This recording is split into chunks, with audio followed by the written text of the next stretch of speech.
स्वागत है आपके साथ, मैं हूं राकेश पांडे। 11 की बात में बात दो बड़ी खबरों की। 11 की बात की शुरुआत इस वक्त की दो बड़ी खबरों के साथ करेंगे।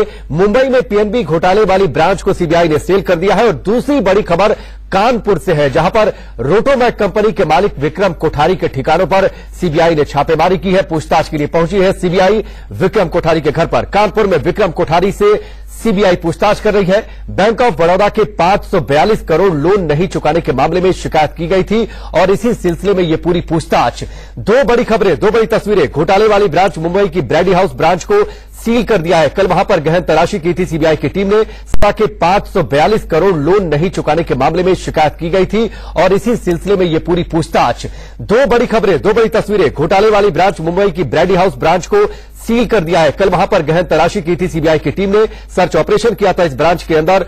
अधिकारियों से वहां पर पूछताछ की थी, कर्मचारियों से पूछताछ की थी और उसके बाद अब इस पूरी ब्रांच को अपने अंडर में लेकर सील कर दिया है सीबीआई की टीम ने। और साथ ही विक्रम कोठारी से इस वक्त कानपुर में उसके घर पर पूछताछ चल रही है।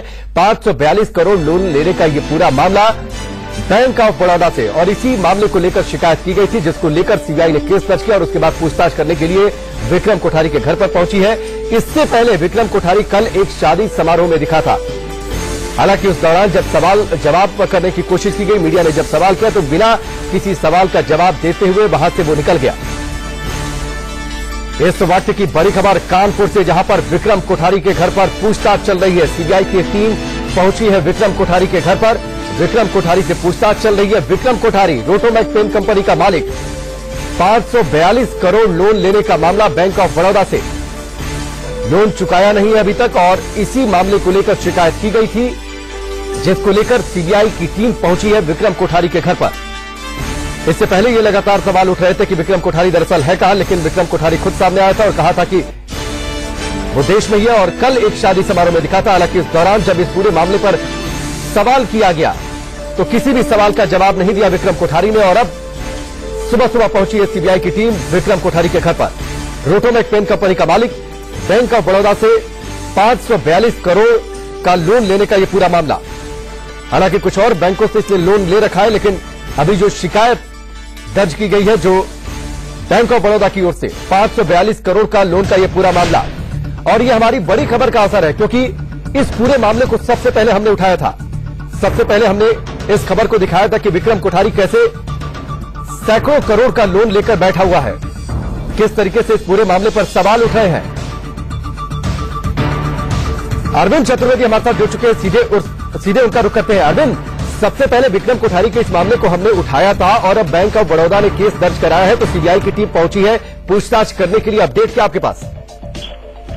मैं आपको ये बताना चाहता हूं राकेश कि सबसे पहले इंडिया न्यूज विक्रम कोठारी को खोजने में सफल हुआ था और 352 करोड़ इलाहाबाद बैंक का था और दूसरे जो बैंक थे उनके भी कई सौ करोड़ बकाया थे विक्रम कोठारी पे।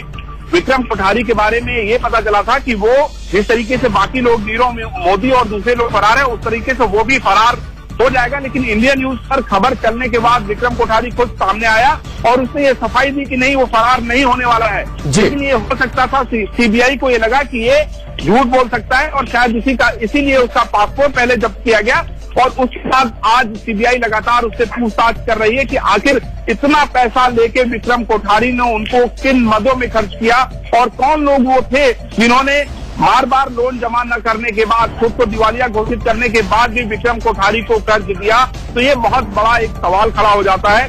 हजारों लोग बेरोजगार हो गए हैं। विक्रम कोठारी को कई नोटिस दी जा चुकी है, लेकिन उसके बाद उसने पैसा जमा करना जरूरी नहीं समझा और शायद इंडिया न्यूज की खबर का ही ये बड़ा असर है कि विक्रम कोठारी। अरविंद, आपके पास लौट कर आते हैं, आप हमारे साथ बने रहिए। जो बड़ी खबर आपने बताई कि पहले सीबीआई की टीम ने पासपोर्ट जब्त किया था विक्रम कोठारी का ताकि वो देश से भाग न सके, और उसके बाद अब सीबीआई की टीम पहुंची है विक्रम कोठारी के घर पर कानपुर में। दो तस्वीरें आपकी टेलीविजन स्क्रीन पर। कानपुर में विक्रम कोठारी के घर के बाहर आप ये गाड़ी देख सकते हैं, वहां पर सीबीआई के अधिकारी पहुंचे हुए हैं, पूछताछ अंदर चल रही है। और कल एक शादी समारोह में दिखा था विक्रम कोठारी, और जिस तरीके से अरविंद चतुर्वेदी ने बताया कि सबसे पहले हमने इस खबर को प्रमुखता से दिखाया और उसके बाद अब इस पर कार्रवाई होनी शुरू हो गई है। अरविंद हमारे साथ लगातार बने हुए हैं। अरविंद, कल एक शादी समारोह में भी दिखा था विक्रम कोठारी और उसके बाद सवाल करने की जब कोशिश की गई तो बिना किसी सवाल का जवाब दिए वो वहां उस समारोह से चलता बना। राकेश, देखिए, विक्रम कोठारी के पास इस बात का कोई जवाब नहीं है। उसने सैकड़ों करोड़ रुपया कर्ज लिया बैंक से, लेकिन उसको चुकाना उन्होंने जरूरी नहीं समझा। इसमें बड़ी बात यह है कि आखिर विक्रम कोठारी ने लगातार डिफॉल्टर होता रहा, लगातार उसके खिलाफ एनपीए होता रहा, नोटिस मिलते रहे, लेकिन उसके बाद क्यों बैंक उसके ऊपर इतना मेहरबान था, ये बहुत बड़ा सवाल है। क्योंकि विक्रम कोठारी ने अपने आप को दिवालिया घोषित कर दिया है। अब उसकी संपत्ति जो हम लोग पता कर रहे थे, जब मैं उसके घर पे गया था, उसके ऑफिस में गया था, तो मैं समझता हूं कि 100 करोड़ से ज्यादा की उसकी संपत्ति नहीं होगी। जी अरविंद, अभी जो सीबीआई की टीम पहुंची है, जो पूछताछ चल रही है, वो बैंक ऑफ बड़ौदा ने जो शिकायत दर्ज कराई थी 542 करोड़ का मामला, इस मामले में पूछताछ चल रही है। देखिए राकेश, मैं आपको बता दूं कि उस दिन मैं इलाहाबाद बैंक के एजीएम से भी मुलाकात मैंने की थी। इलाहाबाद बैंक का केवल विक्रम कोठारी पर 352 करोड़ है, लेकिन विक्रम कोठारी ने इस मामले को नेशनल लॉ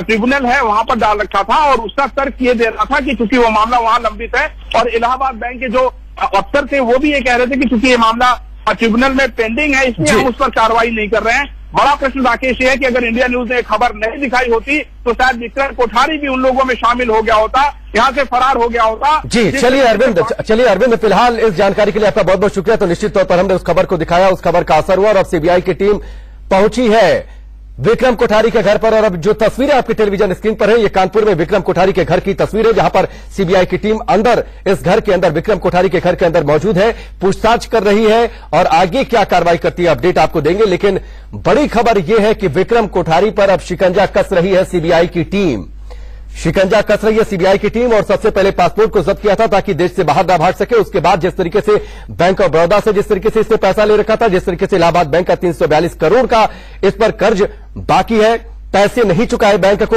बैंकों से लोन लेकर धोखाधड़ी का यह पूरा मामला, और इस पूरे मामले में सीबीआई की टीम विक्रम कोठारी के घर पर मौजूद है, पूछताछ कर रही है। चलिए अब दूसरी बड़ी खबर का रुख करते हैं। सीबीआई ने मुंबई में पीएनबी की ब्रांच को सील कर दिया है। पीएनबी में जो घोटाला हुआ है 11,500 करोड़ का, उससे जुड़ी ये बड़ी खबर, जिस ब्रांच में धोखाधड़ी हुई थी उसे सील कर दिया है सीबीआई की टीम ने। सीबीआई ने ब्रांच के गेट पर नो एंट्री और एग्जिट का नोटिस भी चिपका दिया है। और दो सहयोगी इस वक्त हमारे साथ जुड़ चुके हैं। अभिषेक हमारे साथ जुड़ चुके हैं मुंबई से, और साथ ही राकेश सिंह हमारे सीनियर एडिटर दिल्ली से जुड़ चुके हैं। सबसे पहले अभिषेक का रुख कर लेते हैं। अभिषेक, कल सर्च ऑपरेशन किया था सीबीआई की टीम ने, उस ब्रांच के अंदर कर्मचारियों से पूछताछ की थी, बड़े लेवल पर सर्च ऑपरेशन किया था, और उसके बाद अब जाकर फाइनली उस ब्रांच को अपने अंडर में लेकर सील कर दिया है।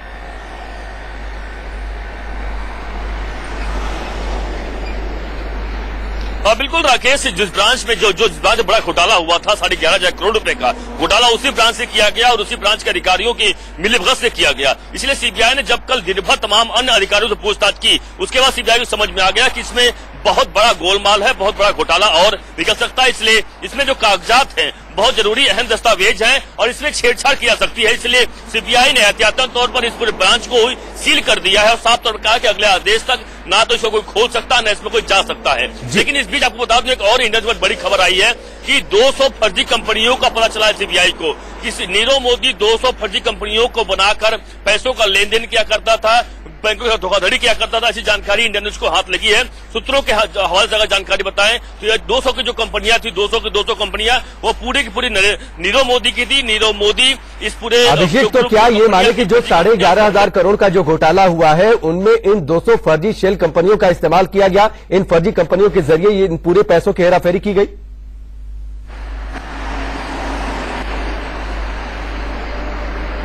बिल्कुल, हम साफ कह सकते हैं जरूर राकेश की ये 200 कंपनियों की इसमें बकायदा भागीदारी है। लेकिन अब इसमें नीरव मोदी कितनी कंपनियां हैं, कितनी और लोग कंपनियां, या पूरे अभी तक सीबीआई साफ नहीं कर पाई। लेकिन सीबीआई सूत्रों की माने 200 बड़ी कंपनियां जो हैं, जो इसमें पूरे इन्वॉल्वमेंट रही हैं, और उसके सहारे ही नीरव मोदी देश का पैसा विदेश ले आता रहा या फिर वहां से यहां लाता रहा है। तो जरूर एसएल कंपनियां इससे बड़ी। चलिए अभिषेक, आपके पास लौट कर आते हैं। इस बीच हमारे सीनियर एडिटर राकेश सिंह दिल्ली में सीबीसी दफ्तर के बाहर मौजूद है। राकेश, वहां पर पंजाब नेशनल बैंक के जो एमडी है सुनील मेहता, कई आला अफसर है, वो वहां पर पहुंचे हुए हैं, पूछताछ अंदर होगी, ये लोग अपना पक्ष रखेंगे टीम के सामने। और क्या अपडेट आपके पास? देखिए, ईडी, सीबीआई और आईटी के बाद सीबीसी हरकत में आई है, और पीएनबी के आला अधिकारी अंदर जो हैं सीबीसी के साथ बैठक कर रहे हैं। सीबीसी ने उन्हें तलब किया था कि आखिरकार इतना बड़ा घोटाला कैसे हुआ और इतने लंबे समय से किस तरह से चलता रहा, और पीएनबी के जो टॉप मैनेजमेंट है उसको पता नहीं चला।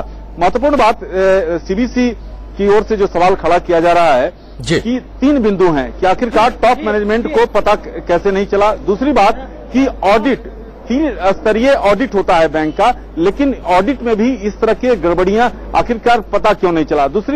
तीसरी बात कि आरबीआई भी इस पूरे मामले को लेकर अपडेट रहती है, बैंकों की स्थिति को लेकर आरबीआई को इस तरह से पता क्यों नहीं चला। तो जिसको लेकर जहां पीएनबी के टॉप मैनेजमेंट यहां पर है, साथ ही साथ फाइनेंस मिनिस्ट्री से जुड़े हुए एडिशनल सेक्रेटरी भी यहां पर। चलिए राकेश, फिलहाल हमसे जुड़ने के लिए, बातचीत के लिए आपका बहुत बहुत शुक्रिया। अभिषेक भी हमारे साथ जुड़े हुए थे, आपका भी हमसे जुड़ने के लिए, बातचीत के लिए बहुत बहुत शुक्रिया। जो एमडी है सुनील मेहता, वो सीबीसी दफ्तर में मौजूद है और सीबीसी इस बात पर अब उनसे बातचीत कर रही है कि क्या जो उसकी गाइडलाइंस है बैंकों के ऑडिट को लेकर, क्या उस तरीके से ऑडिट हुई, कहां गड़बड़ी हुई, ये बात सीबीसी उनके जरिए समझने की कोशिश करेगी, जांच करेगी कि आखिरकार कहां ढीला हवाली बरती गई है। फिलहाल